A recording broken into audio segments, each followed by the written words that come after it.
What's better than beating the newest hard dungeon in Warcraft Rumble? Well, beating other people. Today, we're jumping into some PvP. Hello, welcome. I'm Rich Slayton. This is Slayton Mobile Gaming. Big thanks to Warcraft Rumble for sponsoring this video. Today, we are jumping into the PvP part of Warcraft Rumble. And if you've been following along the channel so far, I've been spending a lot of time on Tyrion Fordring, who is really good in PvP and PvE, one of the best champions, one of the best leaders to go ahead and take to both sides of the game. But today, we're switching things up a little bit, going with some Maiev Shadowsong, who really takes a whole different vibe. With Tyrion Fordring, we made these big pushes that would clump together and a heal ball that would roll down the hill. But with Maiev, taking a look at her ability, every time that you play an unbound troop, meaning a troop that spawns anywhere on the map rather than just in your own controlled areas, Maev's cost goes down by 1. So the deck that we're going to build here, and we're taking a variation of a fairly popular build for Maiev in PvP. The deck we're going to build is based around a lot of unbound troops. We're going to go ahead and run the Worgen, who is an unbound stealthy troop, who we're going to use to get mixed up in some of the deep fights when we're kind of further down the field. We're also going to go with another unbound troop, one of the most popular, the Quillboar, who is a little bit tanky, who's going to be kind of doing some of that for us, and going to be getting in front of Maiev a whole lot to keep her alive to do damage. We also have 2 more unbound troops, the Safe Pilot, who is one of the best in the game overall, and a lot of these are some of the best in the game. And then we're going to go, in order to kind of keep the cycle fast, and this is where we deviate from some of the more popular versions of this deck, we are going to go with a Dark Iron Miner to be able to compete for some of the resources on the map, and to get 1 more unbound troop in the cycle to be able to get Maev's cost down very quickly. Beyond that, rounding out the deck, we have 2 ranged troops, the Huntress, who is just OP, that glaive bouncing from place to place. And then, since we are running an Alliance deck, yeah, let's go ahead and bring out the Griffin Rider, who's a good cycle card. It gets us back around. You can see a lot of pretty cheap troops here. Average cost is 3.3. So our goal is going to be to get a lot of those unbound troops on the board, get Maiev into the mix, and then once we control some of the nodes on the board, that's when we go and try to get directly at the opponent's base as fast as possible when they have maybe overspent a little bit. So let's go ahead and jump into some PvP action and see what we get here. So as you can see, I'm also 1 win away from our next level. So let's go ahead and do it. Hope you guys have been enjoying Warcraft, and I know I have. I just love the Warcraft universe overall. So let's see if we can get the win here and jump ourselves forward, open up some new rewards in Rumble. And very aggressive right out the gate is our opponent. And for those of you who are new to Warcraft Rumble, you might see that even though my troops were high level in the actual troop building menu, or in the army building menu, that they're capped at level 5 at the current level that I'm at in Rumble. We're going to go ahead and just throw that on here. And we're going to get kind of aggressive in the left lane early. I would really like to try to take... You know what? We're going to actually do this to protect my Safe Pilot. Oh, didn't get the protection, but we already get 1 shot, which is nice. But that might have been a little bit of an overcommitment there. I think we're going to be fine. Yeah. We're going to be totally fine here.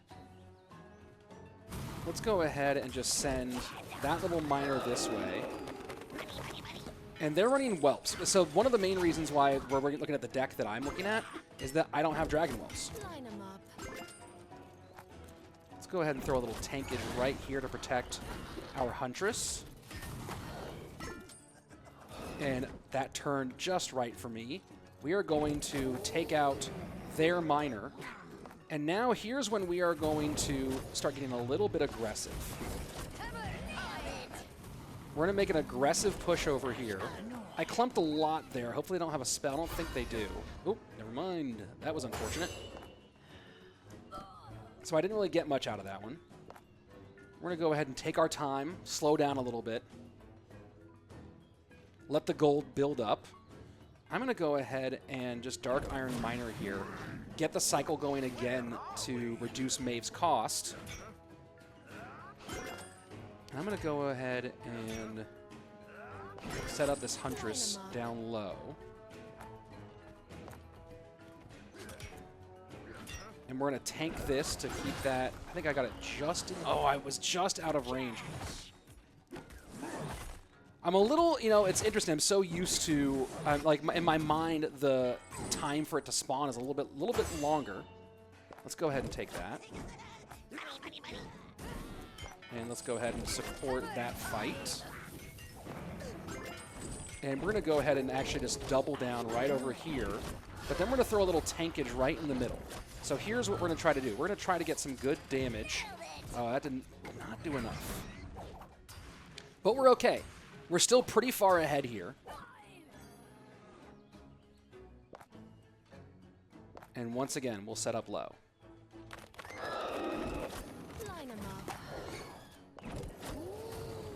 That was a bad use of the Wellbags.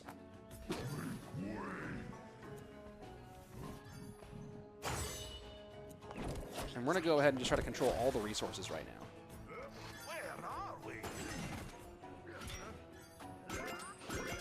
Now remember, I have this left lane. I won their turret earlier on. So since I won their turret earlier on, I am going to go ahead and start setting up an attack from a little bit deeper on that side.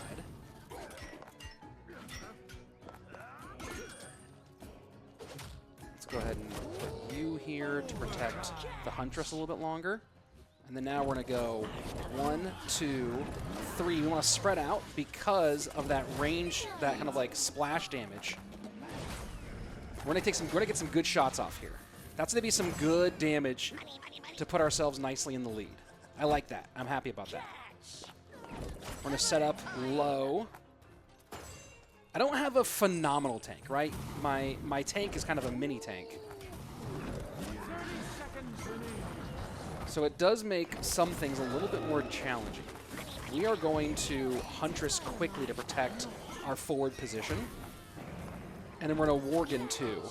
Although you can see they're trying to see if they can make a better push down the middle. But I am going to see if I can protect the Huntress. I did. That's great. Let's go here. And we got the win. Let's go. Right? Protecting. So you saw that this tower had a little more splash damage going on. So by protecting the ranged troops with this aggressive unbound deck, all based around trying to get really deep in enemy territory in an unpredictable way, able to get a lot of damage and kind of steal the win there at the end in an overtime. That was really cool. This is a really popular archetype, not the most popular of all the PvP decks, but this kind of fast cycle Maiev Shadowsong unbound deck, it's fun to play, right? The play style is a little faster. You can get downfield a whole lot more. And we've made it to Silver Shadow Disc 2. Let's go. You can get down the field a little bit more and get more aggressive. You can kind of surprise your opponent a bit more, which is really fun. And it's a very, very cool overall. So that was a really, really nice win. I feel pretty good about it. You know, when you're talking about PvP, right? You saw I just did go to my next into Silver Strategist 2, right? I ranked up. Your PvP is made up of your top 3 leaders and their overall scores. You can see Tyrion Fordring is my best overall. I've now just moved Maiev Shadowsong into my second best. And then, yeah, a little bit of the Undead rounding that out for our top 3. You can see I haven't done a lot of PvP. I actually did just replace him because I decided that I want to save him a bit more for PvE rather than PvP. There are some PvP decks that you can run that are aerial-based decks that are pretty cool around Ren Blackhand. And I do have Scale and Steel, which is the best of his different abilities, or the best of his leader traits, the unlockables. But you can run some cool PvP decks with him. Not as popular, though. So, really, I mean, I did just get Blood Mage Thalanos, who I need to work on a deck for him, who might be the most popular of all the PvP, all the different PvP leaders. Gains 1 level for each spell you play until death, which you can imagine how cool that is in a version of this game that is locked, right? That's level locked, as opposed to all the other troops that are stuck at that level cap that we saw, that level 5 cap for my current trophy level. So there you go. This is kind of our first foray into PvP on the channel. As you can see, I've been playing it a fair bit on my own, but this was the first one I wanted to do with you guys. A different play style, but from the Tyrion Fordring deck, but still a really fun one. Hope you really enjoyed it. If you haven't yet, subscribe to this channel, like this video. We are doing a bunch more Warcraft Rumble stuff. You're going to see me continue to learn alongside you and show you what I'm learning and pass that along, and hopefully you get to enjoy it yourself. You can, by the way, if you want to. I just started my own clan inside the game, Hail Slayton, so you can go ahead and find that and join up my guild. You can come ahead and join up with me and see if we can push together if you see this video. So check it out. It's a whole lot of fun. Thanks one more time to Warcraft Rumble for sponsoring this video. Be back with more very soon. As always, be excellent to each other and party on, dude.